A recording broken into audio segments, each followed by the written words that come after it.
Hi guys, ఈరోజు అనగనగా ఒక రాజు మూవీ రివ్యూ చూద్దాం. అనగనగా ఒక రాజు మూవీ రిలీజ్ అయ్యి ఈ రోజుకి కరెక్ట్ గా 10వ రోజు. సో ఇక మన రివ్యూ స్టార్ట్ చేద్దాం. So welcome to my channel Telugu cinema stuff. So ఈ సినిమా గురించి డీటెయిల్ గా ఒక్కొక్క పాయింట్ మాట్లాడుకుందాం. సో మొదటగా మనకి స్టోరీ ఏంటో చూద్దాం. సో మొదటగా స్టోరీ గురించి మాట్లాడుకుందాం. సో స్టోరీ ఏంటంటే ఇందులో చాలా సింపుల్. హీరో ఏంటంటే హీరోయిన్ కి ఆస్తుందని చెప్పేసి హీరోయిన్ పడగొట్టడానికి ట్రై చేస్తూ ఉంటాడు. హీరోయిన్ ఏంటంటే హీరోకి ఆస్తుందని చెప్పేసి హీరోని పడగొట్టడానికి ట్రై చేస్తూ ఉంటది. సో వీళ్ళిద్దరూ ఫైనల్ గా పెళ్లి చేసుకుంటారు. పెళ్లి చేసుకున్న తర్వాత ఏమైంది, ఇద్దరికి నిజంగానే ఆస్తులు ఉన్నాయా లేదా అని చెప్పేసి స్టోరీ, అంటే సింపుల్ స్టోరీ. సో ఇది మాత్రం డెఫినెట్ గా మీరు థియేటర్లో చూసి కథ తెలుసుకోవాల్సిందే. సో మనం మొదటగా మాట్లాడుకోవాల్సింది హీరో నవీన్ పోల్శెట్టి గురించి. మనందరికీ తెలిసిందే నవీన్ పోల్శెట్టి బేసిక్ గా ఎంటర్టైన్మెంట్ కి మారు పేరు అని చెప్పేసి.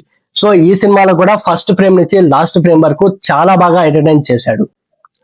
ఇక రెండోది ఏంటంటే హీరోయిన్ మీనాక్షి చౌదరి గురించి మాట్లాడుకోవాలి. మీనాక్షి చౌదరి బేసిక్ గా ఇందులో పర్ఫార్మెన్స్ చాలా బాగా చేసింది. అంటే రైటింగ్ లెవెల్లోనే హీరోకి హీరోయిన్ కి చాలా ఈక్వల్ గా ఉంది క్యారెక్టర్. అంటే బేసిక్ గా హీరోయిన్ అంటే ఓన్లీ సాంగ్స్ కోసమే పెట్టుకుంటారేమో అని చెప్పేసి అనుకుంటాం కదా, బట్ ఈ మూవీలో మీనాక్షి చౌదరి గారు చాలా అంటే హీరోకి ఈక్వల్ గా పాత్ర ఉంది. ఇక మ్యూజిక్ గురించి మాట్లాడుకోవాలంటే ఇందులో మ్యూజిక్ చాలా నార్మల్ గా ఉంది, అంటే అంత ఎక్కదు. ఓన్లీ ఒక్క సాంగ్ తప్ప, లైక్ భీమవరం ఆ సాంగ్ కొద్దిగా బాగుంది. అండ్ ఇంకోటి ఆంధ్ర టు తెలంగాణ ఒక డాన్స్ నెంబర్ ఉంది, బట్ అది అంతగా ఎక్కలేదు. ఓకే, మ్యూజిక్ అనేది చాలా డీసెంట్ గానే ఉందని చెప్పుకోవాలి. ఇకపోతే క్యారెక్టర్స్ గురించి చెప్పుకోవాలి. ఈ స్టోరీ ఆల్మోస్ట్ 1 year రాశారంట. సో రైటింగ్ లెవెల్లోనే అంటే ఫోర్స్ఫుల్ గా ఈ కామెడీ పెట్టాలి, ఫోర్స్ఫుల్ గా ఈ క్యారెక్టర్ పెట్టాలి అనేది ఏం లేదు. సో కథకు తగ్గ సింక్రనైజేషన్ బాగా జరిగింది ఈ మూవీలో. అంటే పాత్రలు చాలా బాగా సింక్ అయ్యాయి.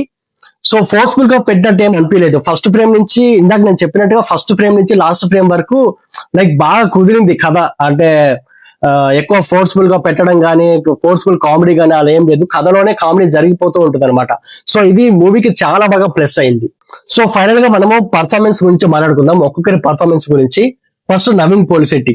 మనందరికీ తెలిసిందే నవీన్ పోల్శెట్టి బేసిక్ గా ఎంటర్టైన్మెంట్ బాగా చేశాడని చెప్పేసాను కదా ఇందాక.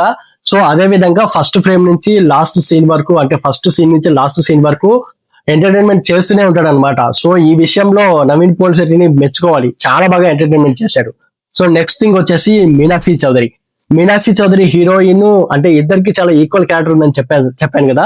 పర్ఫార్మెన్స్ స్కోప్ ఉన్న క్యారెక్టరే వచ్చింది మీనాక్షి చౌదరి గారికి. సో ఈవిడ కూడా చాలా బాగా చేసింది పర్ఫార్మెన్స్. సో ఇన్నోసెంట్ గా, సో అలా చాలా బాగా చేసింది పర్ఫార్మెన్స్. సో నెక్స్ట్ వచ్చేసి మనకు ఇందులో బుల్రాజు అనే క్యారెక్టర్ ఉంది, ఒక బుడ్డోడికి. మనం సంక్రాంతికి వస్తున్నాంలో ఒక బుడ్డోడు ఉన్నాడు కదా, సో ఆ బుడ్డోడు ఇందులో కూడా ఉంటాడు.